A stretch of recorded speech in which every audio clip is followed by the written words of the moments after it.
જિગ્નેશભાઈ અને કાજલબેન, તમે શું કેવું અનુભવી રહ્યા છો? તમે મનાલી ટ્રીપ ઉપર જઈ રહ્યા છો, તમારી તૈયારી કેવી છે? ફર્સ્ટ ક્લાસ તૈયારી છે અને ઘણો બધો સામાન લીધો છે.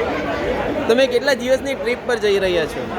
અંદાજે 11 થી 12 દિવસની ટ્રીપ હું તો અત્યારમાં વિચારું છે. પછી થોડું ઘણું ક્યાં ક્યાં જવાના છો તમે? મનાલી, પઠાણકોટ, અમૃતસર અને ડેલહાઉસી.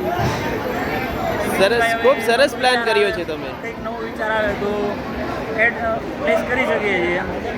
અને જોઈ રહ્યા છો કે શું આ લેડીઝ લોકોએ કેટલો બધો સામાન લીધેલો છે. કેટલો બધો નાસ્તો લીધો છે? નાસ્તો કેટલો બધો લીધો છે. શું નાસ્તામાં શું લીધું છે તમે? નાસ્તામાં તો ગુજરાતી સ્પેશિયલ ચકરી, ખાખરા, ઢોકળા, વાહ વાહ વાહ! આ તો નામ સાંભળીને જ મોઢામાં પાણી આવે છે. લાગે ને કે જાણે મિસાઇલ હોય એવું. હા હા હા, વાહ ભાઈ વાહ! ભાઉબેન, તમે જરીક બે શબ્દ જણાવો.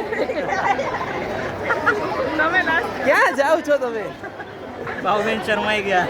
અરે ભાવબેન એમ નો હાલે. નવા લગ્ન થયા છે. હા, એટલે શરમાય છે. બરાબર બરાબર. તમને કેવું ફીલ થઈ રહ્યું છે? તમે મનાલી જઈ રહ્યા છો, કાંઈ નો ફીલ થાય તમને? કાંઈ નહીં તો પછી આઈને રહેવું હતું ને, શું કામ જાઓ છો?